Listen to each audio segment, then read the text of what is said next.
Hey everyone.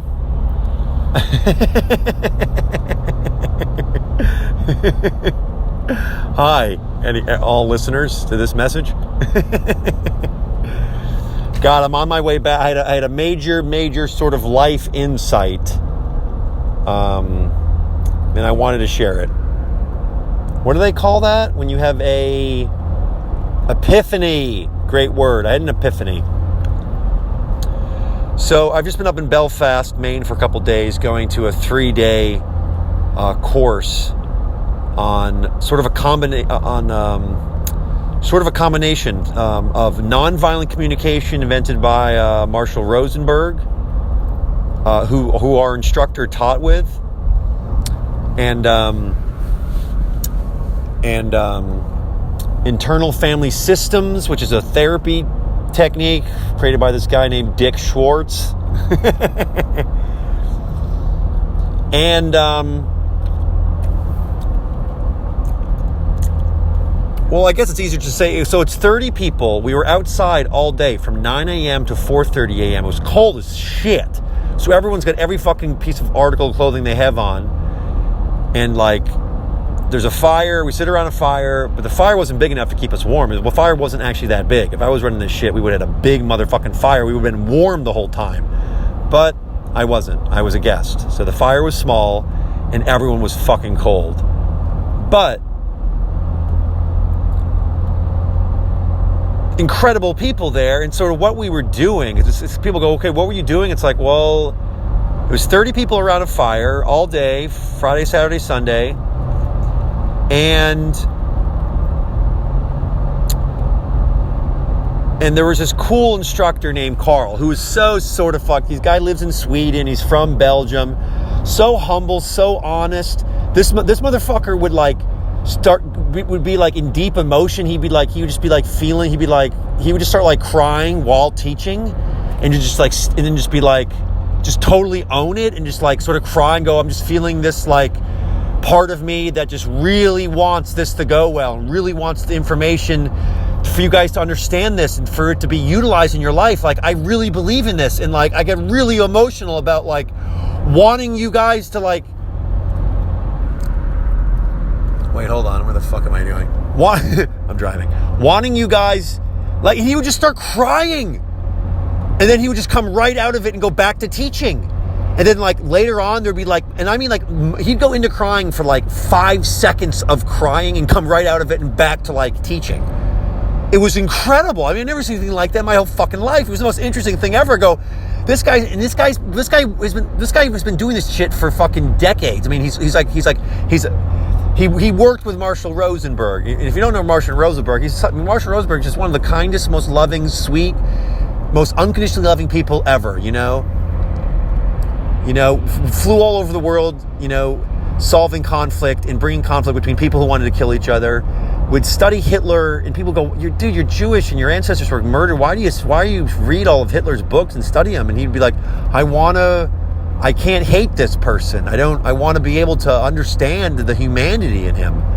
And so he was just endlessly curious. And that's what's so fun about the people in this group, is like, some of these people, like, it's like there'd be conflict, right? Major conflict, but people would just be like, we would breathe through and sort of like, okay, well, this is something you could go, like, so often conflict makes people run and oh, conflict's terrible, but people here really believe, it's like, hey, conflict's a part of life, so we should probably learn how to go through it rather than just avoid it at all costs. And it was sort of nice because, like, I mean, so it's 30 people around a fire, and we're sort of being taught how that everyone sort of has a bunch of parts to their personality. Everyone has tons of different parts. You have a part of you that's angry, a part of you that's a critic of yourself, a part of you that's can get jealous, the overworker, the has to be perfect. There's a part of you that and these parts can get activated, and it's like, definitely with me, like, there's a part of me that can get activated. That becomes like very like,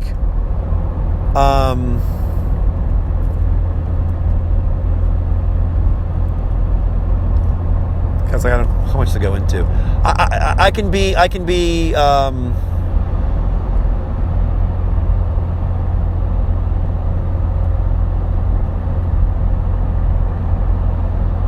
just like paying attention to the parts that come up now.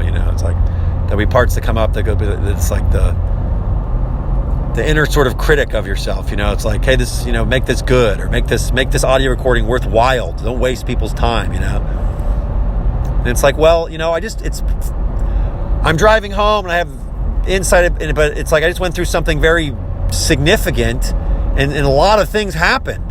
Like you're having a lot of one-on-one deep conversations where people are just being like, this is what's up, here's a major conflict in my life. It's like, fuck yeah, man. It's full on. You're going from stranger to just basically being super good friends really fast, because you're like, hey, so what conflicts are coming, or do you have in your life? And you're on them, you're in them, you're looking at them, you're expressing them. And so, and then they ask you, and you're expressing, here's conflict in my life. This is conflict, and you're going into it. And it's like, holy shit, I don't do this in my life. I don't have this level of like sort of deep, sincere conversation. And so this is all going to build up to the cliffhanger when like suddenly, they all, okay, well, let's do a live demo of conflict. And no one's really raising their hand, and I'm sort of waiting for some, because I really want someone who really thinks they need it to go up, and so no one is. And so the instructor's like, hey, like, I know you all have conflict. Someone please share it. And so I go, okay, I got conflict. And he goes, what's, and I go, my family and lots of people in my life really want me to get vaccinated, and I don't want to get vaccinated. And there's people in my life that think I'm that call me quote unquote selfish, and there's people that are scared that I could hurt them, hurt their kids. So there's basically people that are scared of me in my life. They're scared of my presence because I haven't agreed to get the vaccine. And I sort of realized, I was like, this is a major freaking conflict in my life, because it's causing me, it's causing disconnection with some friends and some family members.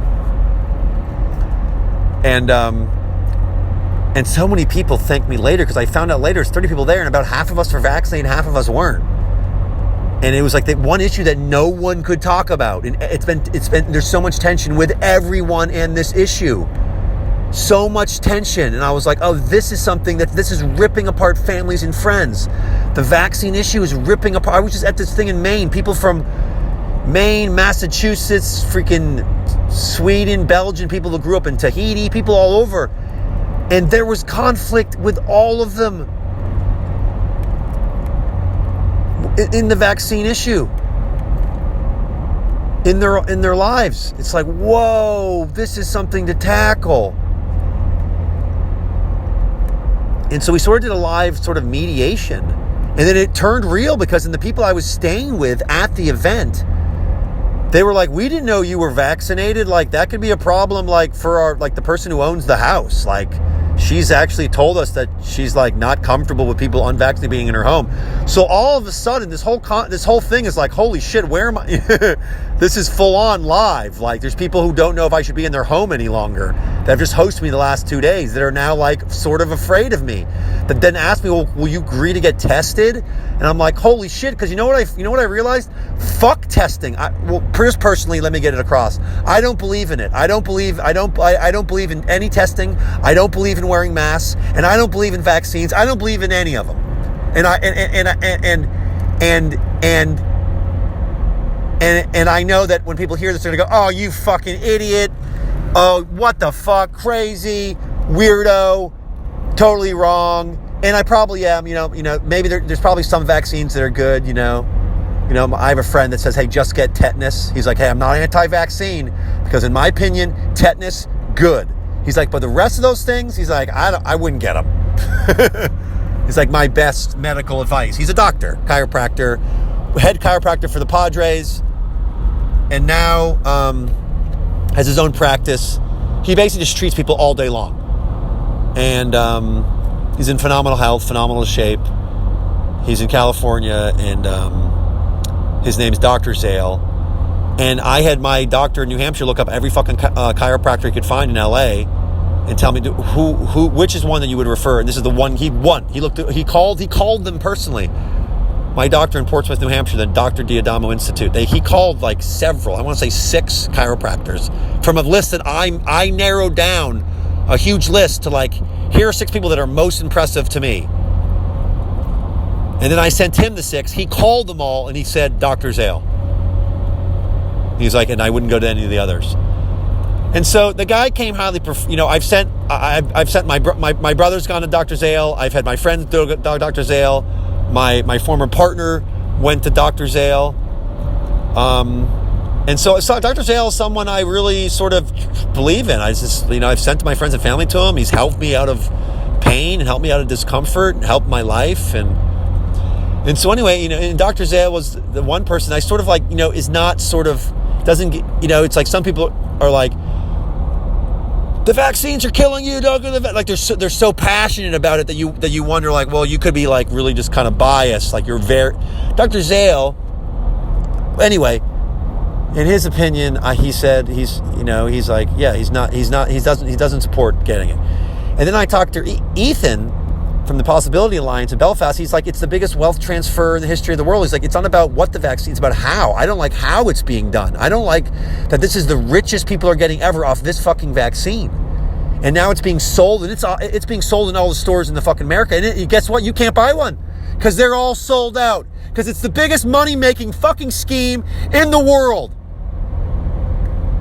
You can't buy tests, so they sell your fear. You got to go test it. You're all fear. I got to get tested, and you can't even get a fucking test, or you can go get tested in my town for $260 motherfucking dollars. Clear Choice fucking clinic, Lebanon, New Hampshire. Go fuck yourselves. And why is there a patent on this motherfucker? That's what Ethan Hughes says. He goes, if there's really a fucking huge pandemic that's killing everyone and we need to... Why are we fucking around with... There's a patent on this and these companies are making all this fucking money? I don't like what's going on. I don't like that billions and trillions of fucking dollars are being made by rich motherfuckers while people die. I don't like that. I don't like that people are getting rich while people die. And that makes me fucking skeptical.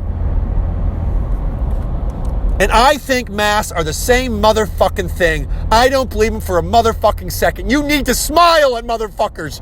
You need to laugh and you need to breathe clean, fresh air, not through a fucking mask. They cover up your face. You can't see someone. You can't connect. Try doing it. Find someone and have a mask conversation and then take off the mask and then see if you want to put it back on. Everyone wants to tear these motherfucking things off. You want to tear them off. I don't think they're good. I don't think they're good. I don't think they're good to have these things on in public in mass where everyone is fucking masked up and you can't see people. Okay, you could say, okay, certain situations, maybe they prove it when you're in subways or when you're in the hospital, obviously certain settings, you want to show evidence, fine. What I'm going to say is I believe in love. I believe in hugging and smiling and eye contact is the most powerful force, and we've taken that away, and we've introduced conflict, and fear. My sister calls my mom a couple times a week, and the first thing out of her mouth is, it's getting worse. The COVID is spreading. It's getting worse. It's nonstop fears. They're going on for 2 fucking years. And guess what? If you want to be fearful, then be fearful for the rest of your life because 1.5 million fucking kids die every year in car accidents. And you don't fear that? You're not in a fucking fear response all day long about that, but you are over COVID? You've been fucking brainwashed by the media. Brainwashed by the media. I won't send this audio to anyone because I'm screaming. No one wants to listen to this, but it's cathartic for me.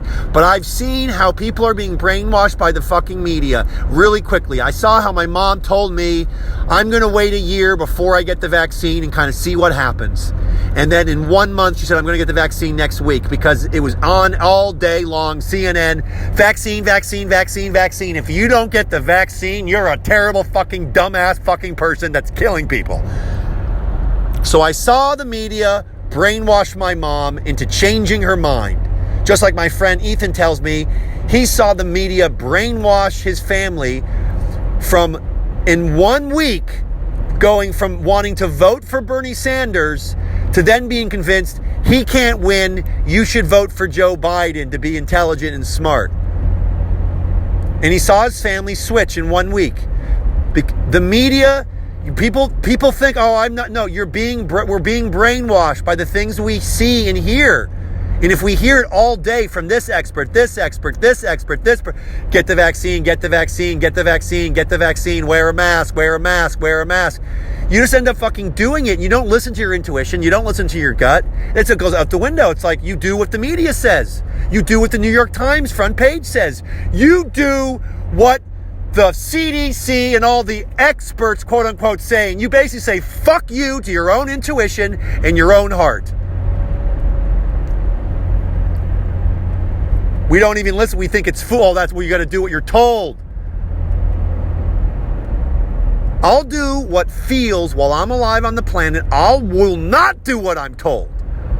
That is a bad idea. You should do what you feel like in the deepest core of you is the most loving thing that you can do. What is the most truthful that you can be? What feels right? I think masks are bad for people. Whether the vaccine, I don't even think the vaccine, see, here's how I'm different. Here's what I'm saying that's different. I don't think that although, yes, someone who wants to make the point, oh, the vaccines are actually really bad for you, and masks are really bad for you, here's all the science why these things are bad for you, go right ahead. Great, you could have a spot on the conference we put on about, love and joy and fun. But here's the thing that I'm into. The vaccine and the masks create a lot of fear. The whole subject, the whole conversation.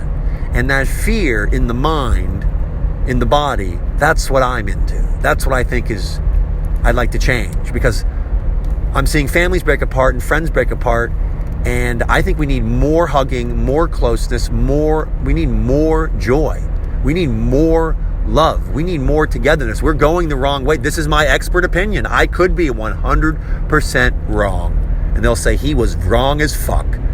But I don't think I am. I think maybe my gift while I'm alive is to share my deepest fucking truth with everyone, which is there's another way to go about this, which isn't force everyone to get a fucking test. And it's to love more, have more connection, form groups of people and love each other more, listen more. I just spent 3 days empathically listening to people, their deepest fears, their deepest worries, the things in their life that cause them the most conflict, listening deeply and listening. I listened to them. I don't have many people, I didn't, before this, I didn't have many people that had the time or the interest to listen to me. We need to listen to each other. We need to love each other first. And we first do that internally with ourselves. That's what they were all about here. So it's a major thing that I learned, because I can worry a lot, and I can worry a lot, and I'm really concerned about the welfare of other people, and I really want to help everyone around me. That's why I think I'm the opposite of selfish, because I really want everyone to get along. I really want everyone to win.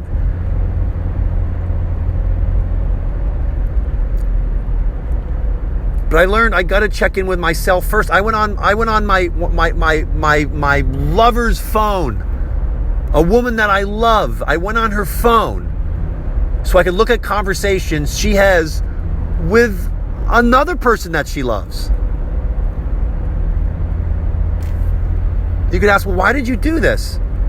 I go, because I really want to know about my loved ones. I really want to know how they're doing. I really want to know how they're being supported. I really want to know what's true for them. I really want to know the deepest truth. And the problem is, the situation is,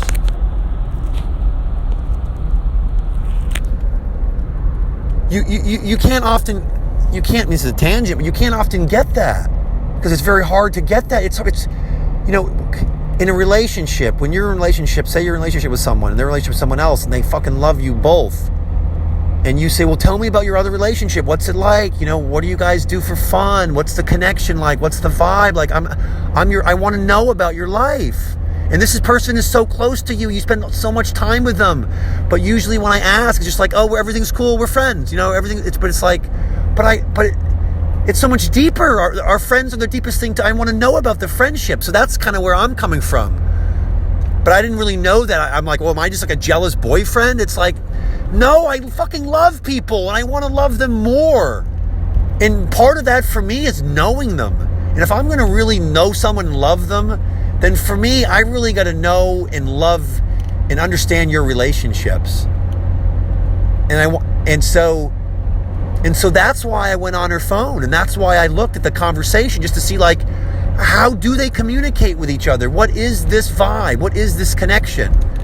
And it was sort of nice, because when I did, because she has always said to this point, oh, we're friends. He's my homie. Like, you're my king, Ryan. And this is all semantics, words. It's like, but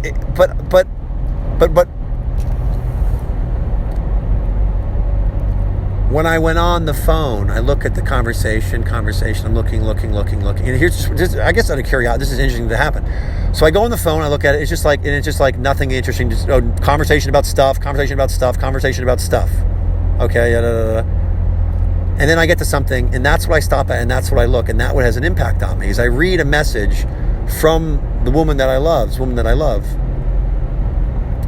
and it says, I love the way you kiss me when you leave.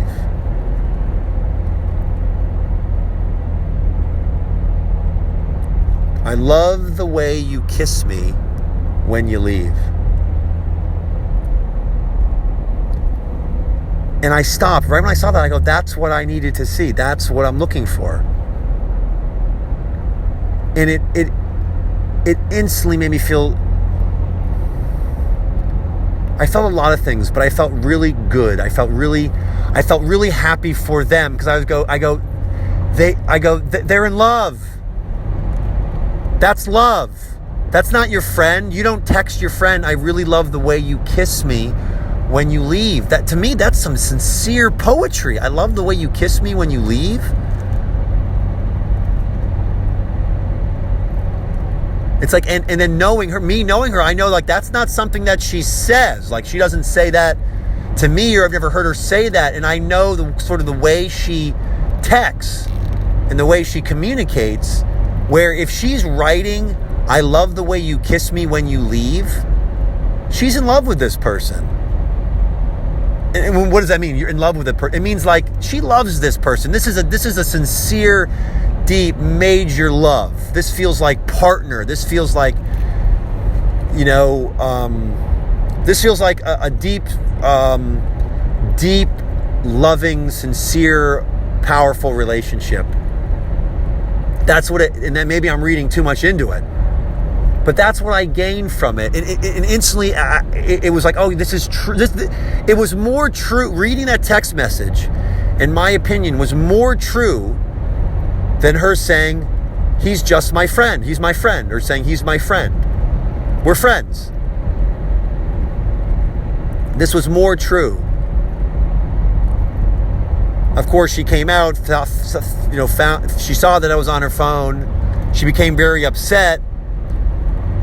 Was crying. I couldn't tell from, at the time. I thought she was crying about the fact that I sort of have come to realize, oh, this is like, this is another man that you love deeply, which is a fucking amazing thing. It's really special and should be celebrated. Or she was just upset that, like, you went on my phone. Like, I can't trust you to be around my stuff. You like snoop and sneak and went on my phone. Like, which is kind of what she said, but I'm not sure. But I'm still not sure.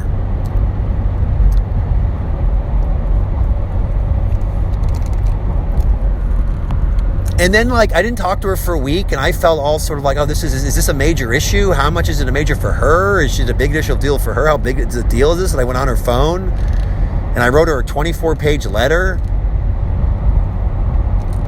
sort of, explaining sort of what I'm talking about now.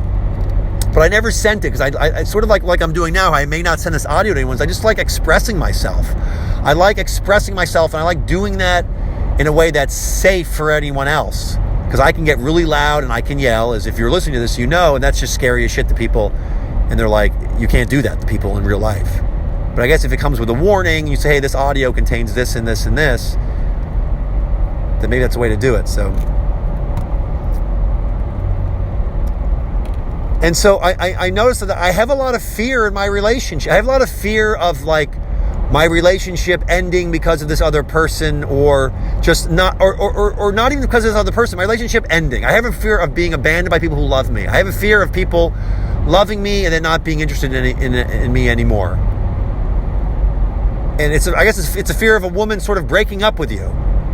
And it's because it's sort of happened to me before, and I've sort of lost relationships that are really close to me, whether it's friends and family. And so I sort of think I have a fear of that. And so I'm wondering, okay, is it going to happen now? Is it going to happen now? What about now? Now?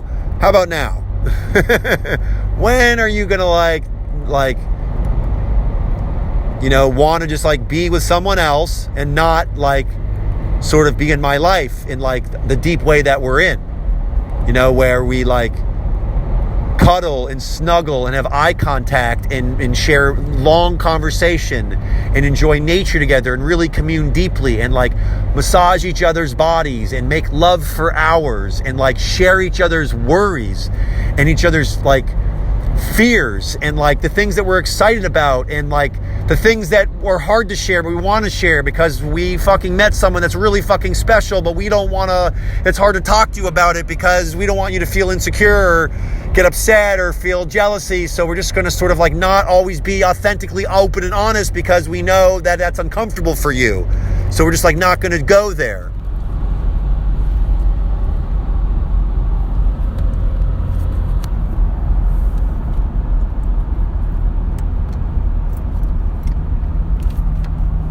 And for me, I just would rather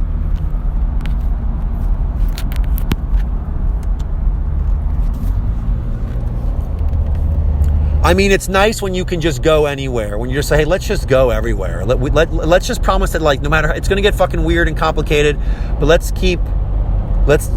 like, just have faith that you're just going to keep loving each other to the best of your ability, whether it means you're together or not physically. Just have faith. And I lose faith in my loved ones that they have that too.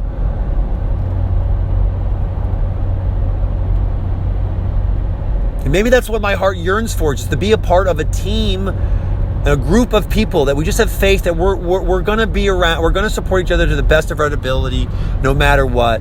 And that may look like not being around each other for long periods of time, but we're going to agree that no matter what, let's do to our best of our ability. Let's love each other to the best of our ability.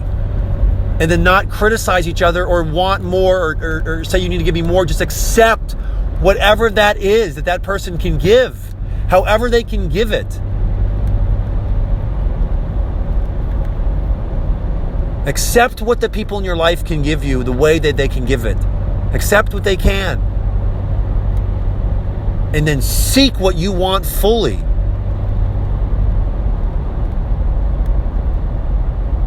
Because I don't want to tell anyone to change. I don't want them to change. I want them to be radically them. And if being radically them is radically connects with me, so I would love to like be in a relationship with them, then let's do that. Wouldn't that be fun to be in a relationship with someone who just likes you the way you fucking are?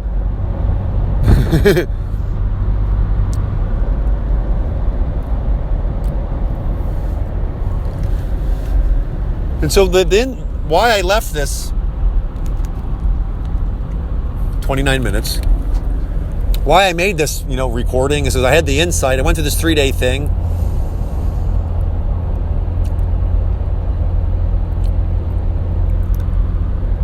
And And I was smiling the whole fucking time. Just so happy, outside in the cold with people just being honest and sincere. People crying openly in front of each other when certain tense things came up. People just working through stuff. Like people really working through conflict. And people being encouraged that when a part of you comes up, that anxious part, that angry part, that jealous part, that upset part, that self-critical part, that part that you kind of try to keep befriend it, nurture it, love it like it's your family member. It's called internal family systems. Love it like a family member. Like just have nothing but gratitude and love for all the different aspects of you, the aspects that you've always hated and you don't like because you're like, oh, why am I like this? Or I do this thing that's annoying and this thing that's stupid. Be open to that part of you. Just be open to getting to know it and to understand it and to figure it out, to listen to it.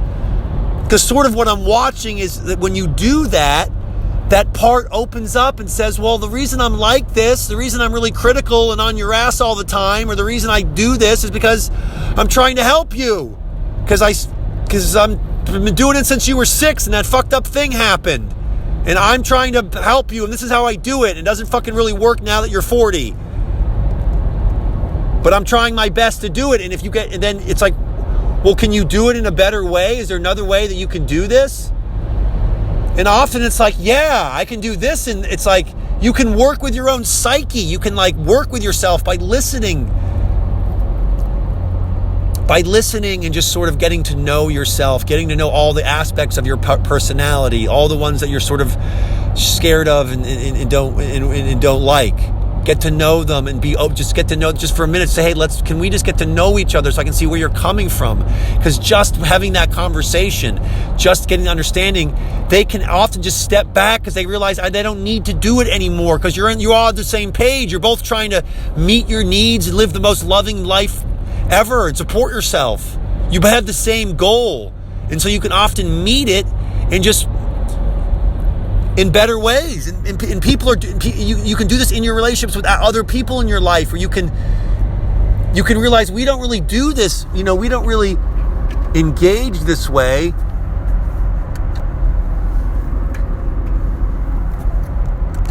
You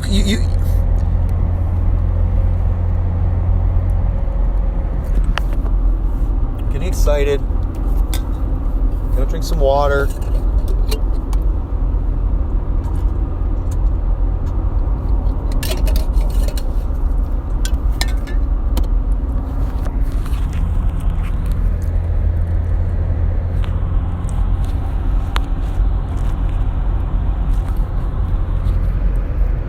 It really resonated with me because we all have those parts of us, don't we? We all have those parts that the things that come up that get, and our initial reaction is always to sort of hide them, resist them, or not like them. And what if we took, and it's people are doing, and it's so cool. I think it works. I've been doing, because I sort of realized that I have this part that's like constantly wants to like caretake for people around me. I like often like.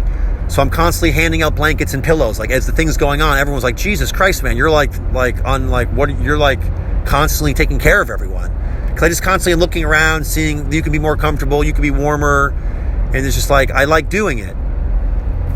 But I know, and when people know this about me, who know me, when I'm hosting, I'm constantly like moving. Like, can I get you a drink? Can I do something? Can I get this? Like I'm like never settled.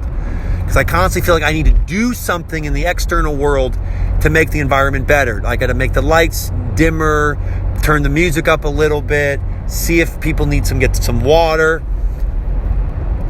And what I realized through this insight I had with someone at the workshop was the first step that I need to do is to do that internally for myself. Because I sort of tell myself, okay, get all this stuff done and then you can chill out and like relax and have fun. And now I'm learning, no. Number one, chill out, relax, and have fun.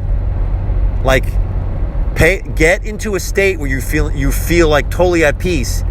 And then when you are there, then you can caretake. It's like put on your own oxygen mask first. Then you are in a better state to caretake for other people, do the things that you have to do. Like, okay, I want to get a little water, then I need to get a little snack. And it's like, It's like take care of take care of your internal world first.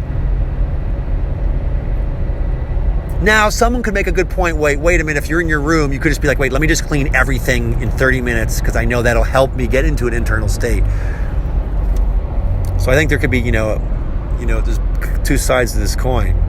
But it was just good for me to realize, okay, like when I checked my God, I call her lover, but I also think of her sort of like a partner or sort of like a dream partner, It's like we don't call each other partner. We don't use that term but it's like, well, part of me is like, well, then what are we doing? It's like, if we're not going to partner, because it's like, I sort of want partners, people that really want a partner. Like because if we can't be, but I think partnerships can be different. I think people think the word partner and they think like that means stereotypical husband and wife doing the stereotypical husband and wife thing. But I just think it means someone who says like, hey, let's partner. It doesn't mean we need to live together. It doesn't mean we need to see each other. It doesn't mean anything other than like we're agreeing to like sort of to partner, to care about each other and to support each other to the best of our ability.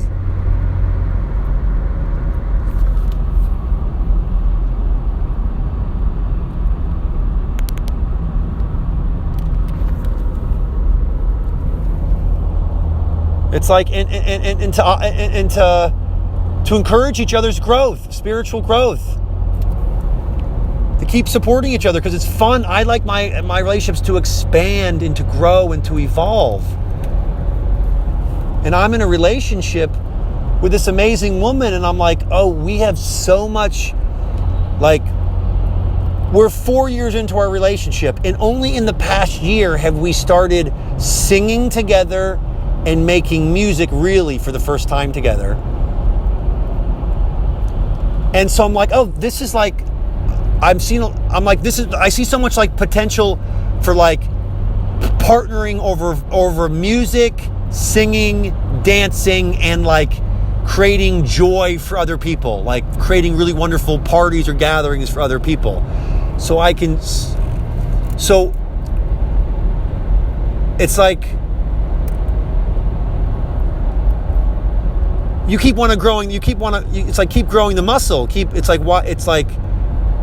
It's like, why not see where the relationship can go? Like sometimes relationships can get a little stagnant. It's like you kind of fall into your groove. You're like, hey, this is what we do. We sort of do this. We do this. And this is how we sort of interact. Which is great, but it's also great to be like, hey, is there anything that's like we could grow, like a plan? Is there anything that like that together we could grow for fun, that we could partner on? Maybe it's not about being partners. It's about, can we partner on a dream?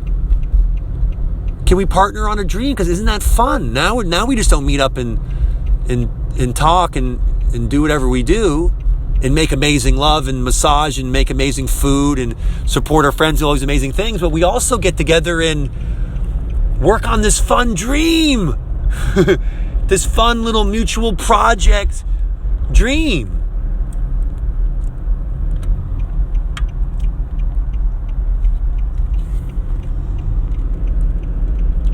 And we don't do it all the time, but it's like, that's a fun thing to do. Like, that, it's fun to like, because I realize like, there's not that much time, and you meet someone, you put a lot of time in the relationship and you grow it, and you're like, well, we should keep growing this because we can make it fucking awesome.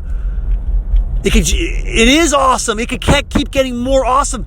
If we keep growing this, we'll keep bothering each other yet less and loving each other more. If we're open to learning and growth, there's no reason why the relationship that you're in shouldn't get more fun as you sort of learn how you work best with each other. Just like people on the same team that are playing together, you learn each other's sort of habits and grooves, and you learn new way to get in the flow together.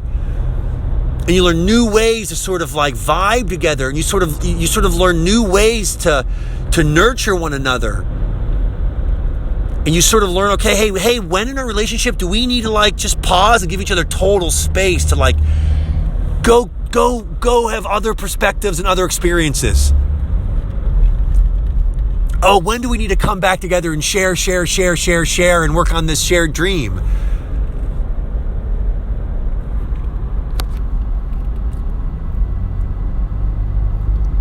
At Poland Spring Road. 1 hour and 16 minutes. I'm going to North Conway, New Hampshire to meet my friend. I didn't finish many stories, and I wanted to. And I'm just like Carl. I want to almost start crying. Wait. Hold on.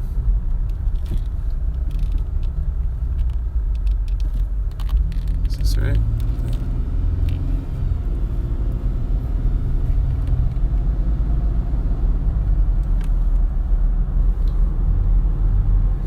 It's like I want to start. I don't want this podcast to be. I want it to be meaningful. It's so meaningful to me. I want it to be so meaningful. I want it to support people and help people and give people insight and to listen to it and go and to uplift your life. I don't like that's what I make it. That's what I want it to do. It's fun for me to express myself and it's therapeutic for me. But I do it because I think it can be of value. I really would like to be of value. And it's also a good time to laugh and chuckle. How dry my mouth is so dry, it's insane. No matter how much water I drink, it's just so incredibly dry.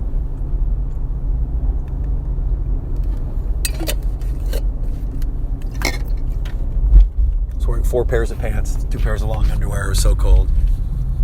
Okay, so I want to keep it under an hour, and I want to. I was hoping for 42 minutes, but I don't think I want to. I want to just kind of finish the thread of the story.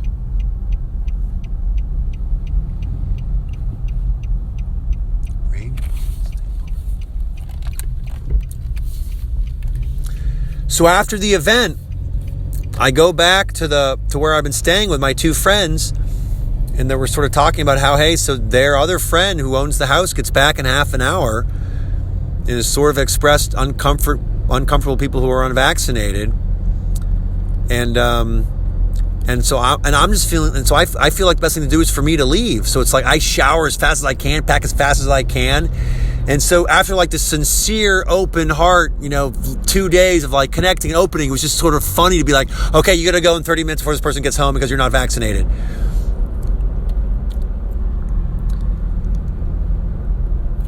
And then, it was all sort of felt like it was meant to be.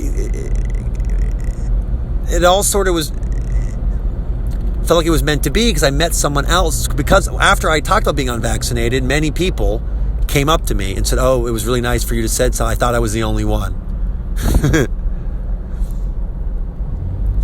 And different men and women came up to me and said sort of the same thing, like, "Oh, I'm glad you're the only one," and they all had like their own reasons why like they weren't getting vaccinated. And one of them was this amazing woman who said, "Oh, hey, you know what? If you can't stay anymore because you didn't get vaccine, they don't want you to stay at the place anymore. You can come stay at my place. You can stay over at my place."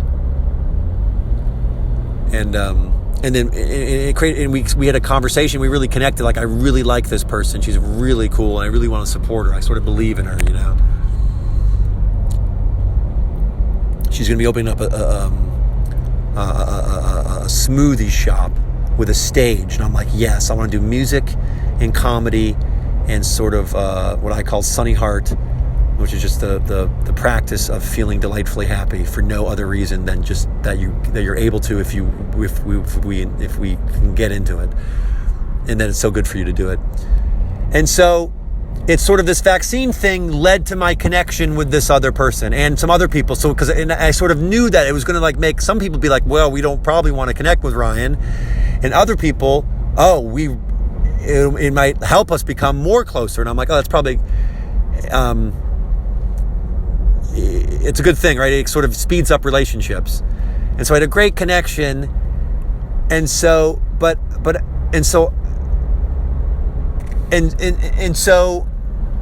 I was sitting in the grocery store, and I had just left the place that I had to leave because I wasn't vaccinated. And then I sent a message to this woman that I met, who was also at the workshop, who said you can stay at my place. And I sent her a message saying, hey, I'm just checking in to see if I can stay at your place, And she wrote me back and said, hey, she goes, let me check in with my my housemate, and I'll get back to you. But she didn't get right back to me, and I was like, okay. And so I just sort of felt like, I think I'm going to leave. I kind of thought, because I so often go to in my head, I had planned to stay for the next day because I had some other people I wanted to see and spend time with who had requested some time with me. And so my head was like, I need to stay over, and this woman offered me a place, so I should stay at her place. That makes sense. It's all meant to be. But I realized, I just feel like I'm meant to go now. I'm meant to go to be with my friend alone in northern New Hampshire. And this is a sort of really nice practice that I really would recommend people do, because it's so often I do things that I think I should do. I try and do the thing that you think is right, rather than just check in with your intuition. Just check in with your gut. Check in just check in what sort of just feels right for no reason. Doesn't have to make sense. It could be the thing that's further away, harder to get to, whatever. Doesn't matter. It can be way more practical to do the thing that makes more sense. Hey, stay over at this person. Their house is right here, not 3 hours away. And you could get up and then see your other friend. This is a more practical decision, Ryan. Stay here and then see your other friend tomorrow, then do that thing and then leave. And I was like, what feels right is for me to leave right now. That's what feels sort of best. As I pass by the bottling facility for Poland Springs. Don't get me started on water and the that's the whole thing. Well, I don't know. Maybe I should think about it more. They bottle water from a spring. I guess tons of springs now. We'll get back to that. Because there was actually one thing I couldn't bring up at the conference that I was too scared to bring up. And so I want to say that on this audio. That'd be the last thing. The thing that I was too scared to mention, because it wasn't the vaccine thing. I mentioned that. It was one thing I didn't mention.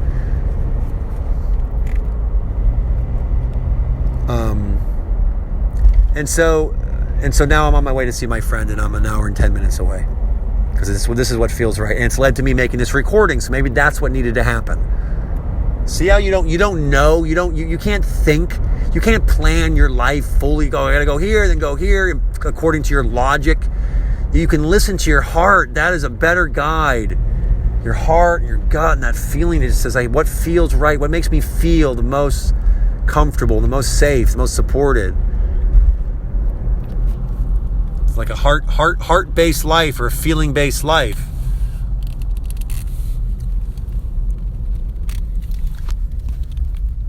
Just check in with the time. Okay, 48 minutes.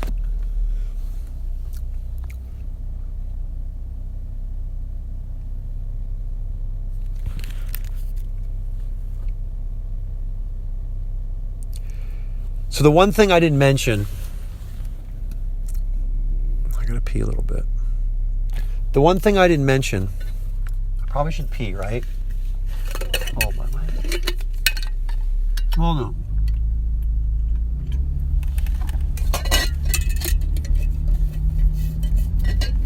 The one thing I didn't mention, so there was a lot of talk at this event of people talking about the trans community and the trans, queer, and pronouns. People wanting to be referred to, although I may look like a woman or a girl to you, that you would say she, may say she. If you were talking about me to your friend, you may say, hey, she just told me this, but I would rather you not. I don't identify as being that. I would rather you call me, say, they or them. So use my name, or if you're referring to me, say they or them, because I don't feel like I don't feel like a woman, or I don't feel like, and there's men who said the same thing. I don't like, and it's really hard. So they all want to be referred to this way, right? And this is the thing and so they all want this, they all want sort of this pronoun. And I found this sort of difficult because there was people that looked like a man to me, and I would be like, oh, hey, man, or hey, brother. And then I'd be like, oh, fuck. Yeah, I realized like that person said earlier to not refer to them.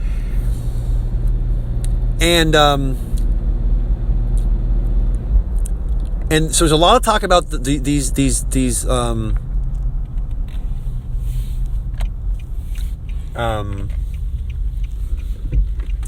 that right, okay, these pronouns and how to refer to people.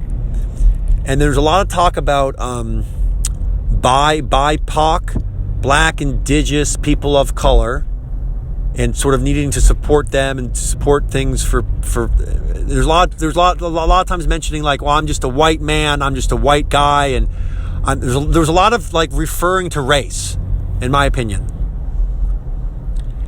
And so my little dirty secret was the whole time I'm like, I think there's something that I have a thought that I'd like to share, but I can't share it. And the two times I sort of played with it with two different people in the group, it sort of got the same reaction I was expecting, which is like strong sort of response to what I'm saying in the other direction. And because what I'm sort of saying is, I think my theory is that all these labels are the wrong way to go and are dangerous. All of them. All the talk of we need to do this for the Black community, and this for the Indigenous community, and this for the queer community. We need to do this. We need to constantly using these labels of Black and Indigenous, using these words, and then okay, now we need these pronouns. I think we need to transcend language to a degree. I think we need to go into a feeling-based world where you don't get upset because I call you a she. You don't give a fuck how I call you, she or him or her. You care about the intention I have. If you know, if I'm loving you and looking you in the eye and loving you and wanting to support you because I love you, but I call you a girl or a boy and you think you're something else, or you think you're not, and I refer to you as something that you're not, it's like, let's transcend it, in my opinion. And people could say, oh, that's easy for you because you're white and you're privileged and maybe that's true. Maybe because I'm not Black and because I'm not Indigenous, because I'm not queer, it could just be my blind spot. I don't have enough empathy because I don't fucking understand. And I'm just a white, but even referring to myself is like, that's not what I am. I'm not a white man.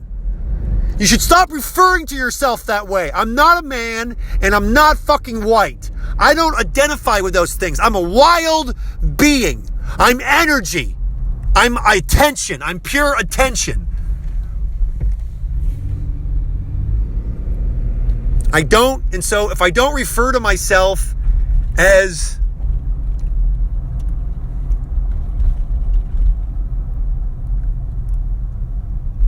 must miss this.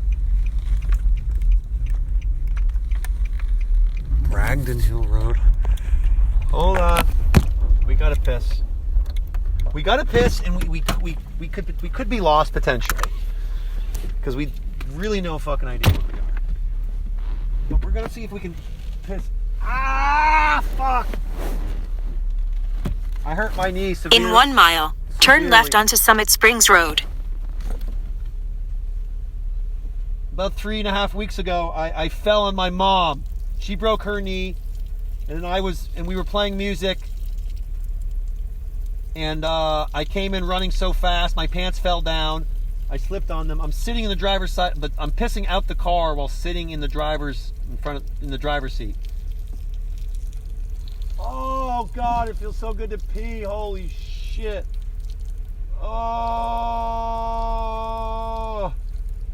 Oh God, yes!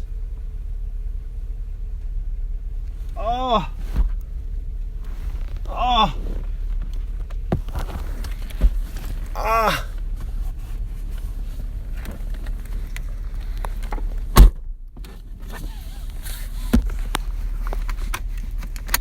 The brake light's on in my car, which may mean, I guess it could mean a lot of things.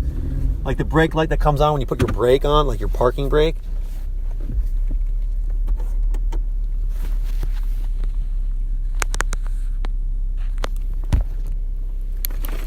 Hold on. Might as well test my blood sugar. So that's the thing. And when I bring that up, I realize I don't bring that up because I'm in a community that takes this. Like they use these labels all the time, and they talk about because they really want to help the black community and the indigenous community and the queer community. They really care about helping everyone and loving everyone. And so when I bring this up, often it's like people sort of. Okay, 179. I'm going to give myself a little insulin. We're going to go 3 units. Type 1 diabetic. For those of you listening for the first time. 5-4. So you know what? And so, it's like because wouldn't it be nice? Because I don't like. Because like literally, it's like doesn't make sense. They asked in the group in the beginning, okay, go around, say your name, and then your preferred pronoun. What the fuck? 30 people? I'm going around and people go, you can call me him, her, you can call me he, him, you can call me she, her, I'm a they, them, I'm a they, them. I'm a he. It's like, wait, I gotta remember all these fucking pronouns? Number one, this isn't even fucking practical. I gotta remember every person's fucking pronoun? This is insane. We're doing this? Let's all remember pronouns now of everyone that you meet. Clev trip?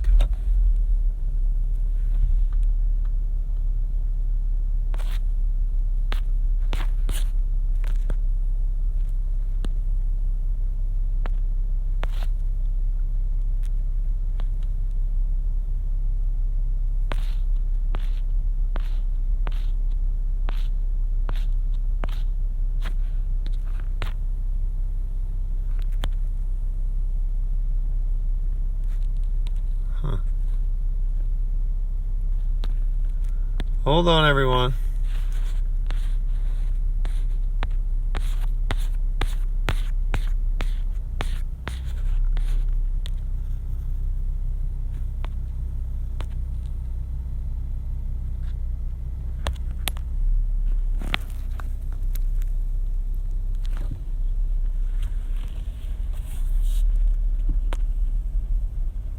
Hold on.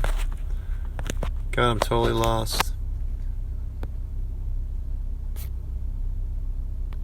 I mean,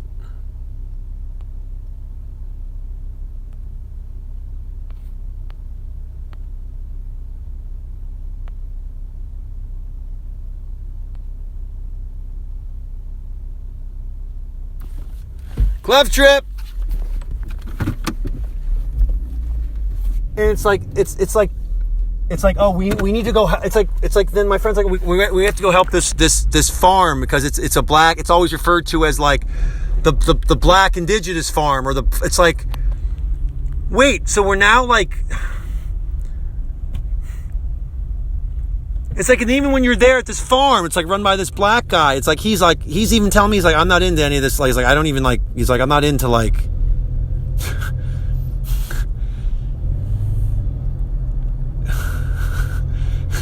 He's like, I'm not into this. Like, he doesn't even see color. He's like, I'm not into this black thing. It's like, I think we need to transcend it. I think we're still talking about race and it's killing and all this stuff. It's like you shouldn't even see people as a human being. That's just like their shell. Every single person is God. Every single person is love. Every single person is is a divine freaking light energy. Even the probability of them even being alive is insane. All the generations of people that exist, all your great grandparents, everyone had kept living and having babies for thousands of fucking years, and finally you're born because you're the one sperm hit the one egg that's created. You're a miracle. If you're alive, you hit the jackpot. That's it. If you're alive, and that's what I'm trying to say. I think it's like, hey, we're all alive. We're all the winners of the life lottery. We all won existence. It's the most amazing fucking thing in the world. Are we going to spend it talking about our fucking pronouns and the color of the skin of the body? We're so much deeper and bigger than that. Race is holding us back. It's holding us back. Judge someone by the content of their character, not the color of their skin. Martin Luther King. Let's do it. Let's just talk about content and quality. The quality of their character. I want to look at people and judge the quality of their character. It's like, it shouldn't use whatever label you want to use. Call me whatever you want to call me. Just don't call me late for dinner.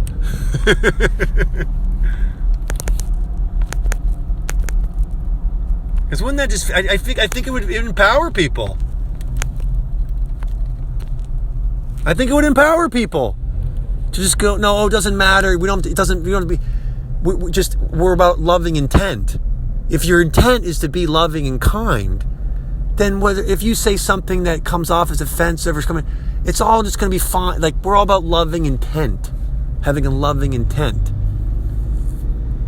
And to our best ability, being as loving as we can. That's what I'm into. It's like, be as loving as you can.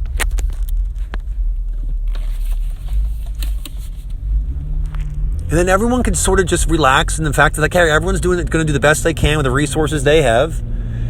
Everyone expand love as far and wide as you can, the best of your ability.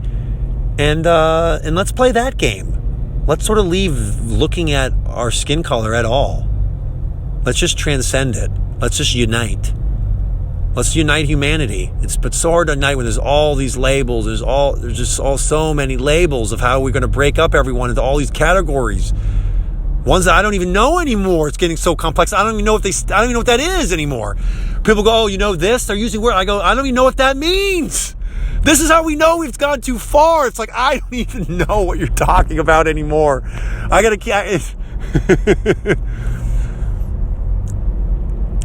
Because my other thing is, like, look, if you need language, then we can go deeper. And the therapy technique that I learned and what we were discussing, it's based on a huge book, and it needs language. It needs a lot of words, and it's like, if that's what if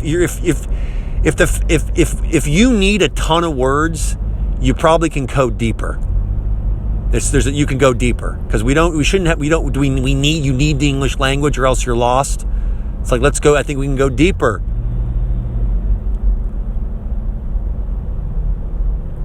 And so the insight, and this is an hour of me talking, in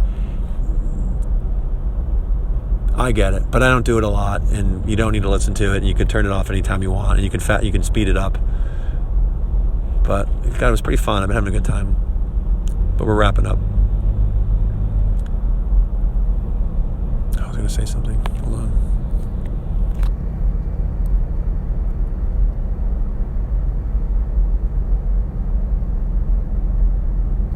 The insight I had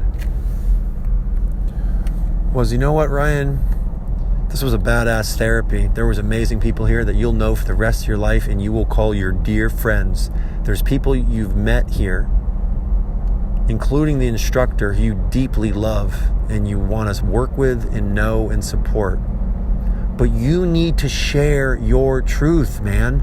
You need to share your training. You need to, which is Sunny Heart, which is, hey, let's get together and just love the fuck out of each other. Sing and dance and make merriment because we're alive and we in this. So let's celebrate. And so my home, where I live in New Hampshire, I want it to be a Sunny Heart sanctuary. Like, I realized, I go, what do you want to do, man? I'm driving the car. I go, what do you want to do, man? You want to do these trainings? It's like, no, what's your training? What do you want to share with humanity? while you're alive. And it's like, I want to have a space where I can invite people in to just be loved and nurture and practice I don't know, the art of joy, the art of fun. I have an amazing house that I live in right now just with my mom. It's got like 6 or 7 bedrooms, 3 bathrooms. My family has had it since the 70s. It's an over 100-year-old house. That's right near the Appalachian Trail. There's a sauna, there's a jacuzzi, there's rivers, there's brooks, there's amazing nature right out your door. You're just, thousands of acres of pristine forest.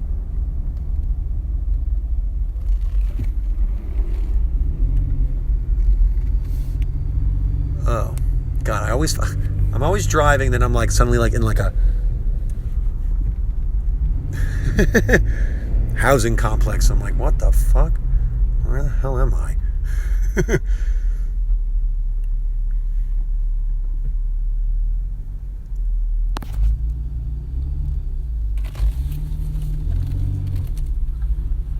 Cougar Hill?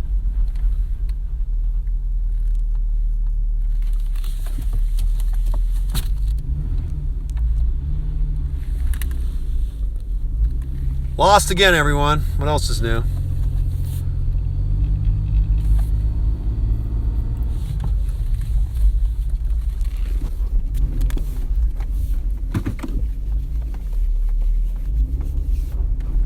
Like, I am in the middle of nowhere right now. I don't know where I'm at. But it's not near a lot of things. Because it's just dark.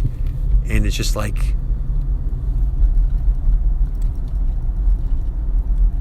we're rerouting. And so I'm blessed to have this amazing home that has an amazing mom and has amazing family members that are there sometimes and friends. And it's just an amazing space. And it's like, well, use your space and hold space and host people in a space and because people's lives were changed at this 3-day thing. Many people said, my life, this feels like I might change my life, feels like changed my life. Many people said this. Many people came and they were part of a group at a space and had an incredible time. And I go, I would love to do the same thing. I would love to host groups of people at my house for retreats and have them walk away feeling my whole life is fucking changed. And I'm totally inspired and totally renewed and totally had this many insights. There's a power of groups. There's a power of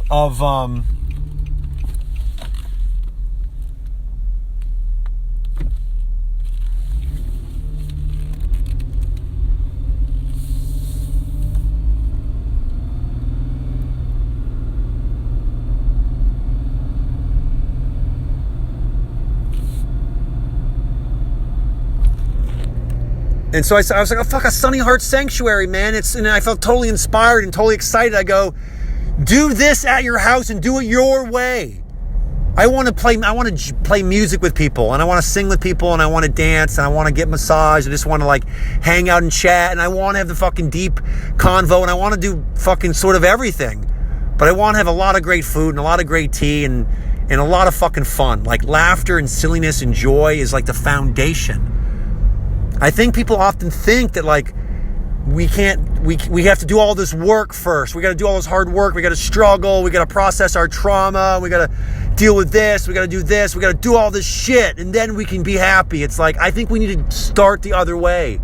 I don't think it's ignore the trauma and all the shit that goes on in people's lives. I think it's start the other way. I think it's start with the joy, start with the happiness, start with making that a foundation, and that's going to lead to that other shit coming up. So you can deal with it and turn that into joy.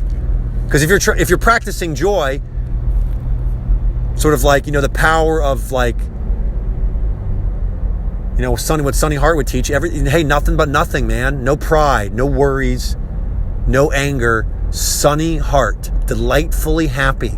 Find that space, intend to go into that space where you are delightfully, and I'll go in there now, which is in the pinnacle of it is a big, big fucking laugh, a big laugh and just a big smile and just like, yes, man, it's okay. It's fucking the best ever, you know? I often, you know, you can do laughing exercises. Laughing exercise, no one does laughing exercises. They just use the term laughing exercises. What makes you laugh less than someone saying, let's do some laughing exercises? But real quick, I'm going to do one, which is taking my hand from the top of my head and then dragging it slowly down to my pelvis while I hum. And as my hand gets close to my pelvis, it often makes me laugh. Let's see if it works.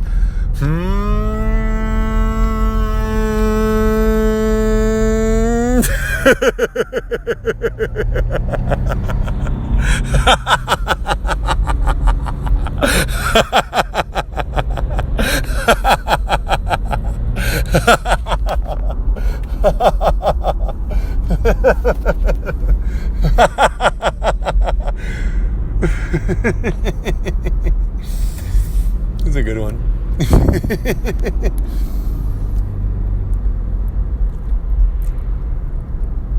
But it's just, and everyone doesn't want to, it's like, just, you can always stop what you're doing. Stop what you're doing. Stop the struggling. If you find yourself struggling and you're thinking, it's like, just go to joy. That's your birthright. You're a miracle. You don't need days or weeks or months or years to figure out your shit. You can figure it out right now, in this instant, and realize that it's sacred to be alive for a second. So don't waste too many of them. Don't waste any of them. So when you know, so devote your life to fucking feeling joy and feel as much as possible. And I take that seriously. Like it's like your life has to be based on joy. Your joy. You need to be feeling joy. Feeling joy is what changes the world. Feeling joy, because people at this workshop, they really think, you need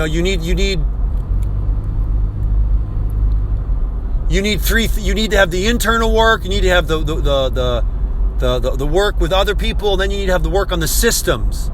And it was a major quote that Marshall Rosenberg, the inventor of nonviolent communication, said that, like, if I just teach people how to resolve their conflict, and all they do is use it to make themselves have a happier life and a better life, but they don't use it to like change the systems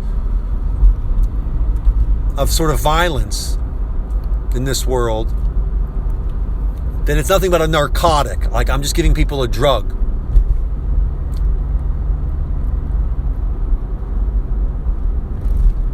But I'm going to challenge that, because, like, wait, what's wrong with a drug? What's wrong with a narcotic?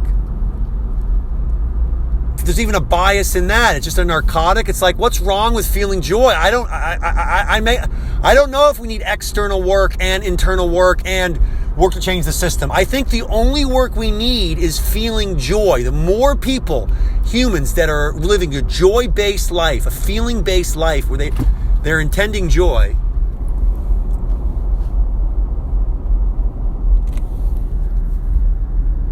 I think that leads to everything else. I think that is what changes the world.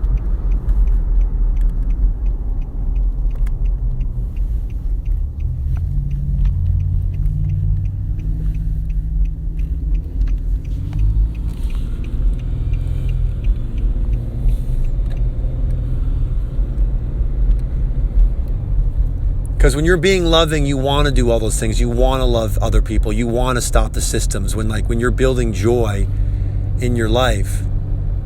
And so, yeah, I don't think teaching people how to communicate, maybe he was right. Teaching people how to communicate is just like a drug. Oh, here's a cool drug to like make you get along with your wife and your husband and your kids and your friends. You can learn to communicate where you just sort of never blame anyone. You just talk about what you need all the time. Like, you're always, no matter what they say, you're what's the unmet need? Any complaint, what's the unmet need? And you're trying to meet each other's needs. You're trying to help people meet their needs, I should say. And so it's sort of beautiful, because it's like, look, everyone's always fighting and so much conflict. What if we could like change it all to like, hey, look, let's just meet each other's needs. If we're upset, if we're in conflict, it means there's needs being unmet. Let's work together to meet these needs. And that's a way that you can sort of like take conflict in your communication and make your communication a game of feeling as good as possible. But maybe he was right. Maybe that is a narcotic. But But maybe the thing that's even deeper than, hey, but maybe it's what's even deeper than that is what I call sunny heart. You know, it was taught to me by a teacher who was taught to her by her teacher. The practice of joy. I think that people often don't take it seriously. They don't take it. They don't think, well, what do you mean? Feel joy. Okay, then no, we got to know we have to do this and this and this. We have to do this other thing. I'm going to take, cognitive behavioral therapy, and I'm going to take this medication and see therapists, and I'm going to do this, and I'm going to when I get worried or anxious, I'm going to need to calm it with drugs or cigarettes or booze or marijuana or any sort of drink. I'm going to use all these other things in the external world.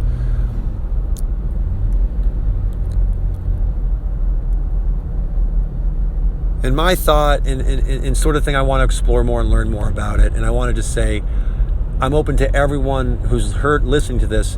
Give me your feedback. Give me your criticism. Tell me how I'm completely missing it. Tell me how I don't have it. But what I'm interested in exploring is a fudical. I'm interested in exploring a radical transformation of culture and of how we even function in the world and how we even look at each other. And going from the sort of how things are now to a feeling-based, joy-based life, where we more see ourselves as just energy and vibration, and that vibe we're in a vibe all day long. There's 24 hours in a day. And for those 24 hours, you're in a state. You're in a certain feeling state for all of that time. Calm, peaceful, anxious, worried, upset, angry, irate. On and on and on and on. And my question is, what if we made it our foundational thing to build, to take as much of this time and make it joy, delightful happiness. And I want to devote my life to doing that, to feeling that, to experiencing that, to helping other people do that, create lives that are sort of containers for that, for these positive feelings to happen. Because I think when we're in that state, that is when we're most powerful, our most connected, our most empathetic, we're our most able to tear down the systems of injustice in this world. I think all of that happens as a result of sunny heart. I think sunny heart first, everything happens as a result.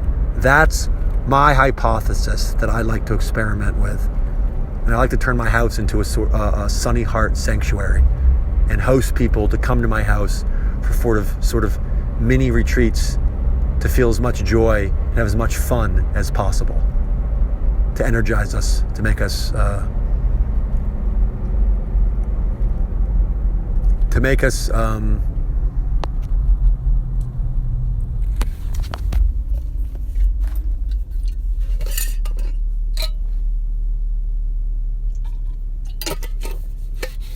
okay, we're repeating, I know.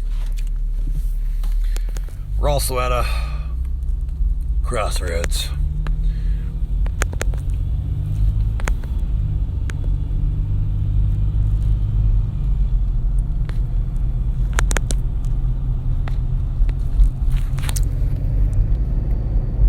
So that's why I made this. I think that's what I want to get up to. I want to bring Sunny Heart on the road with me. I want to display it, practice it, and I want to share it. I think,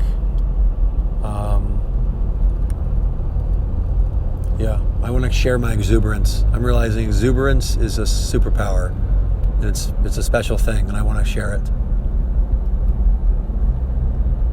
And so, God, if you're open, get in touch with me, and let's find a time to share exuberance with each other. Thank you so much. If you're hearing this, God, thanks. If you're hearing this, thanks. It means a lot that you actually listened to something, that you took the time to listen to this. And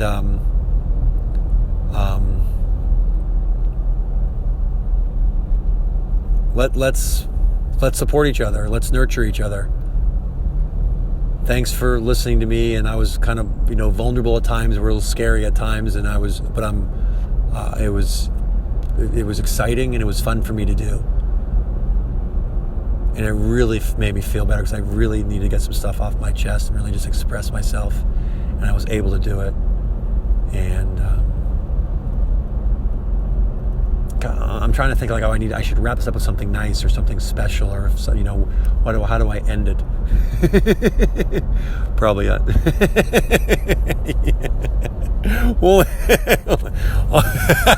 we'll end it on a laugh.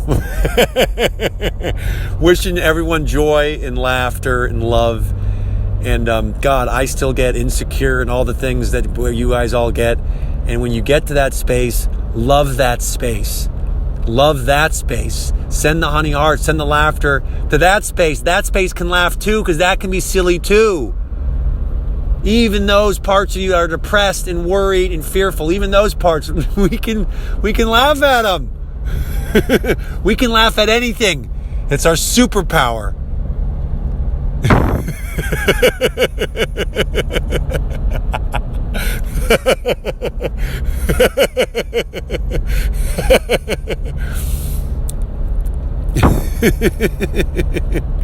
All right.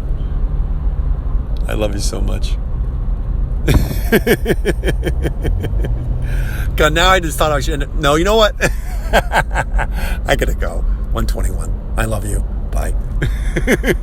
My numbers are 124, so I was gonna end at 124. But I'm like, don't just stretch just for that. Should I stretch just for? It's almost 2 minutes. I guess I'm gonna do it anyway. You could stop now. The podcast is over. We're stretching. We're stretching to end. We're trying to end at 1 minute and 24. 1 hour and 24 minutes.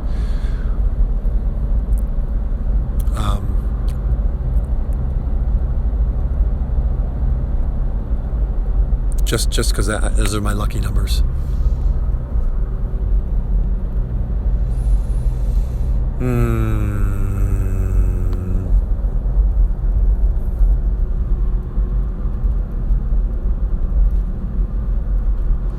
It feels nice to be human. Like even tonight, I text my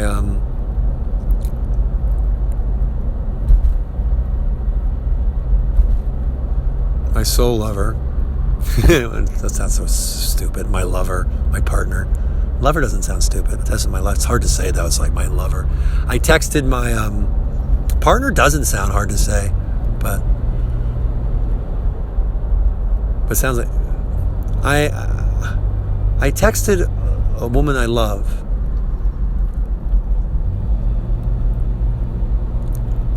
And I was like, oh, I assume you're busy. I was thinking of maybe trying to see you tonight, but I know it's going to be too late anyway. So I was just sort of kind of communicating like, hey, I thought of seeing you tonight, but I know it's like not practical, so I'm not going to see you tonight. But I just wanted to let you know I'm thinking about you and I love you. And she let me know. She was like, oh, I'm not busy. I'm here with, another person that she loves. And I felt myself like, as soon as she said that, there was that tinge of like, oh, you're with the other person. You're with someone else you love. There was a tinge of, oh God, what a tinge of jealousy, a tinge of insecurity, there was a tinge of it. And not really those things, but there was a tinge of, and maybe just, there was a tinge of something. But when then and normally, God, we're going to go past 124 because I can't wrap this up in 15 seconds. Oh boy. And so so you could say there was a slight sort of like uneasy feeling. But I didn't know what caused it. But it was like when I knew that they were together, and I assumed they were together. I'm assuming they're together. But when she told me, "Oh, we're together,"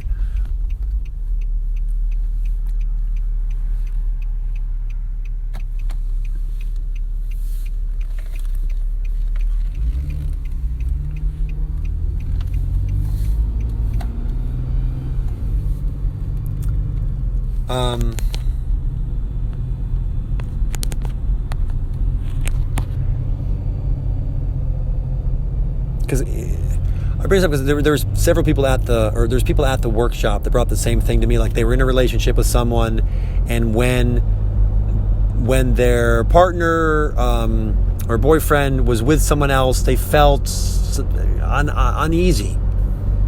They felt some uneasy feelings when there was so this is something that I've heard from actually various people in my life. There's this sort of similar thing. I'm in a relationship, and when my sort of person that I'm with is with someone else, it sort of makes me feel a little uncomfortable. And so I had that feeling. And maybe what I normally would probably do is just completely ignore it because it seems like, oh, that's weak. Don't be insecure. I would quickly label it. Don't be that. So just like, don't deal with that. Don't have that. Get over that. But now, because of this training, my response was kind of like, okay, that's there. Hello. Just sort of like totally welcome that. Don't be afraid of that. What we do in a relationship. We feel uneasy, but then we don't even allow ourselves to really feel it because we don't want to feel uneasy because we don't want to be that person, you know?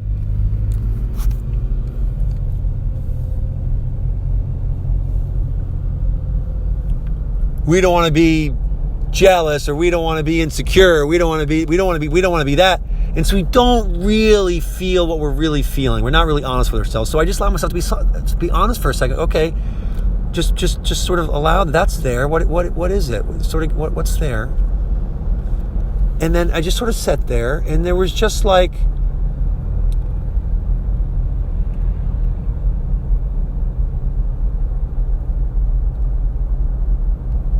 I sort of acknowledge, okay, I can see how that kind of came up momentarily. Like, that's the first thing that kind of popped up. Oh, because this is someone that you love and you haven't seen in a while. So, maybe you might see them tonight. Oh, they're with someone else. I could see why that uncomfortable feeling came, but sort of when I just sort of allowed it, I didn't sort of try to resist. I just allowed it. It turned into just, oh, I love her and I love him. I'm happy that they're together. Oh, that's so nice. It's so nice. I'm so grateful. You guys are really close friends. So of course you spend Sunday night together, like hanging out. Like, that's so fucking nice. It's so nice. It's like, it's like, it totally flipped. And then they're going like, oh, this is fucking awesome. I'm going to go see my friend who's alone, who could really use someone right now to sort of connect with.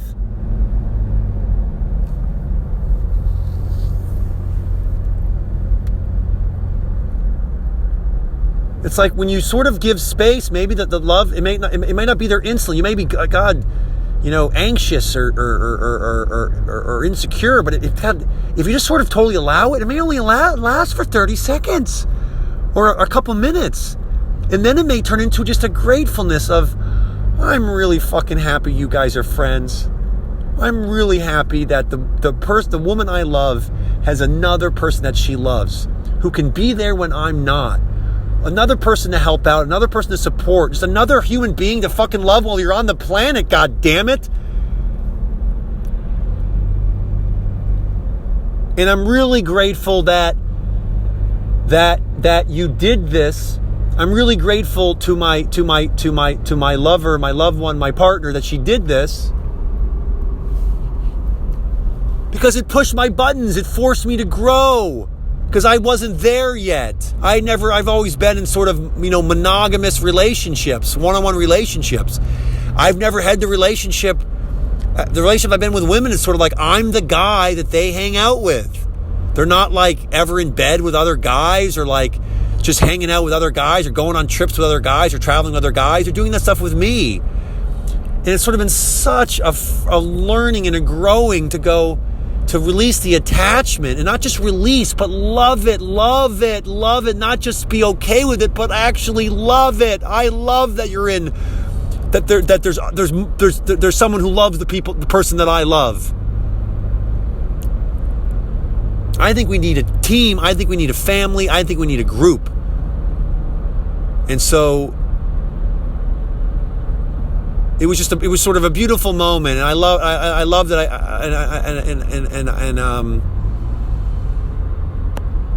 and I loved it, and I encourage you to be open to something similar happening in your life. Just keep expanding that love, keep expanding that love, keep expanding that love, keep expanding the love. And we'll try to end at 1:30. Thanks. I love you all. Bye-bye.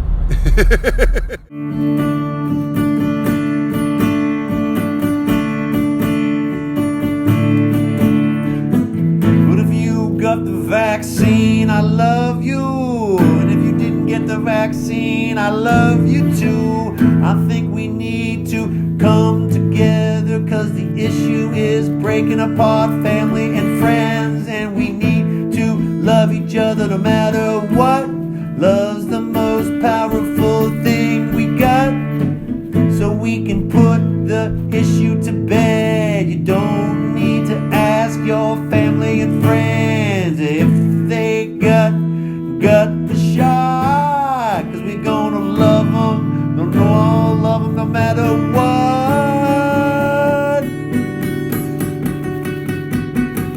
Everybody, I'm not getting vaccinated. I don't want to get vaccinated. I don't want to get vaccinated.